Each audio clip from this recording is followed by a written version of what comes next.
Mais uma aula do professor Vinícius Lemos sobre processo civil. Nós temos aqui a aula de hoje, que é sobre processamento do agravo de instrumento. Essa espécie recursal existente no artigo 522 do Código de Processo Civil. Agravo de instrumento cabe contra decisões interlocutórias quando houver grave lesão ou difícil reparação, seja uma grave lesão processual ou uma grave lesão material. Se o ato decisório causar um impacto para a parte, tanto no processo quanto no seu direito material, caberá o recurso dessa decisão.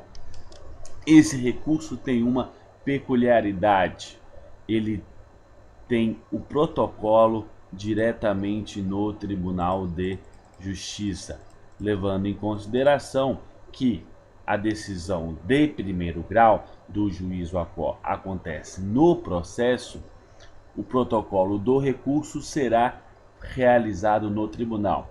Para isso, para essa realização do protocolo no tribunal, precisamos das cópias obrigatórias. Quais seriam as cópias obrigatórias? As cópias obrigatórias é a decisão agravada, aquela decisão que você está impugnando, a certidão de intimação, a certidão de que você foi intimado daquela decisão, e ainda a procuração tanto do autor quanto do réu, independentemente de quem realiza o agravo.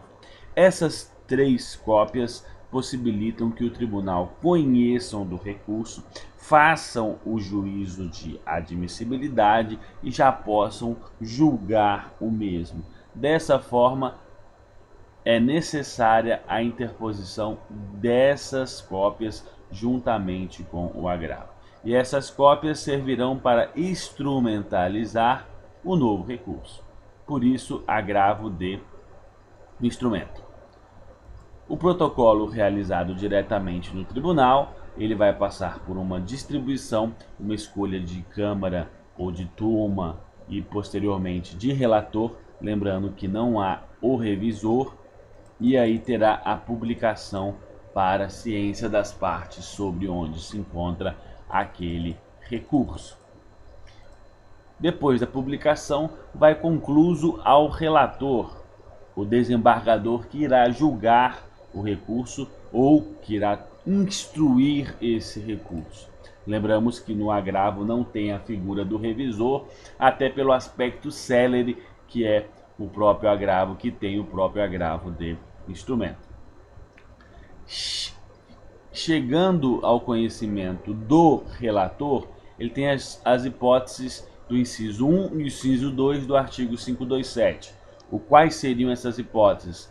Primeiramente, ele pode, ao receber o processo, ao receber o recurso, verificar a possibilidade de julgamento monocrático. O inciso 1 diz negar provimento ao recurso. A jurisprudência é bem pacífica em que, se ele pode negar, ele também poderá dar provimento ao recurso com base no artigo 557.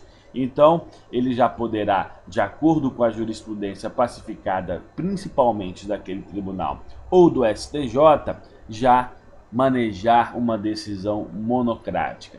É óbvio que dessa decisão monocrática caberá um recurso, o recurso de agravo interno.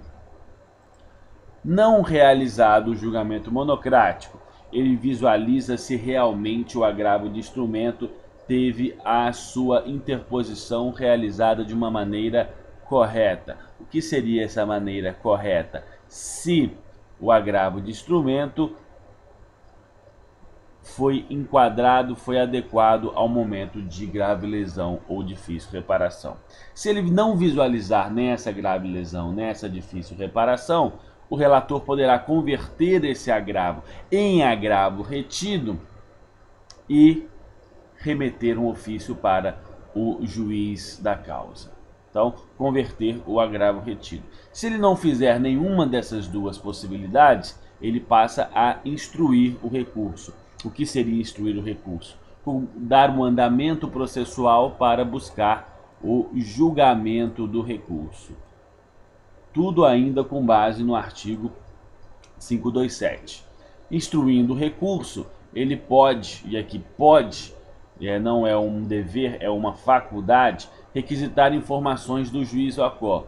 Se ele podia julgar monocraticamente, ele não precisa dessas informações, mas ele pode requisitar, dando prazo de 10 dias para o juiz acó responder.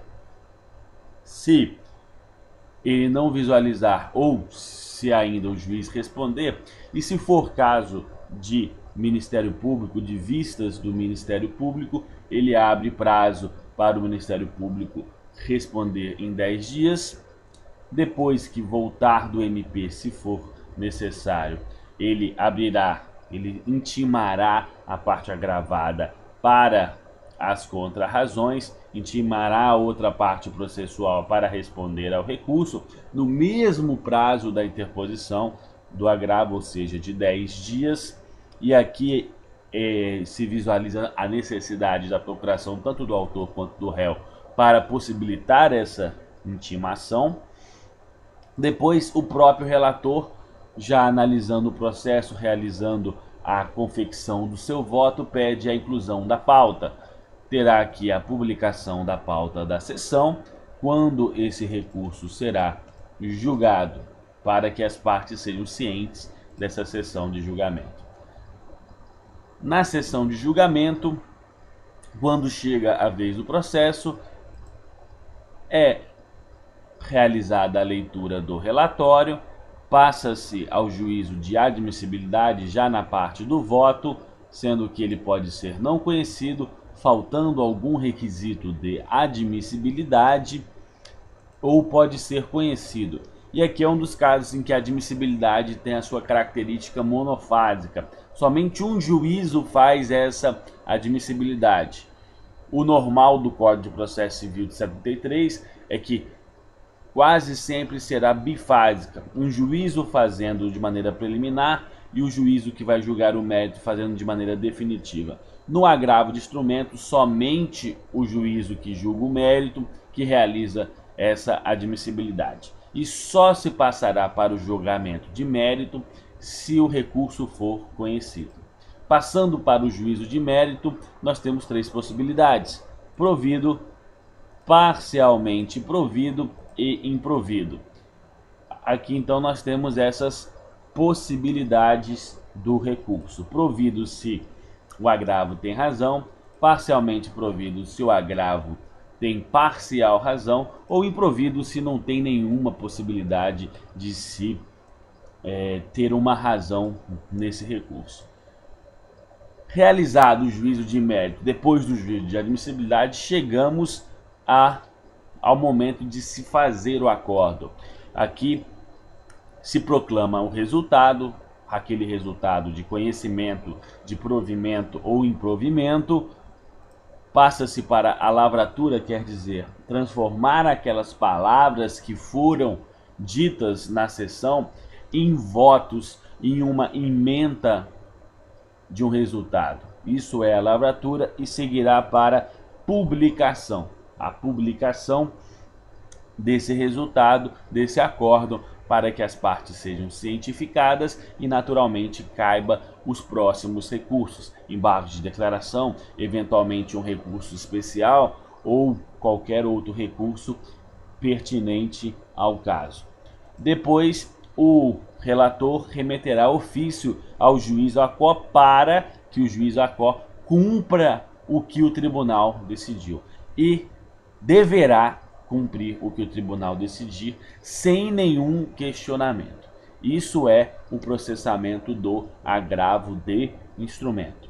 Essa foi mais uma aula de processo civil recursal com o professor Vinícius Lemos. Hoje falamos sobre o processamento do agravo de instrumento, recurso esse que vai ter grande alteração no novo Código de Processo Civil.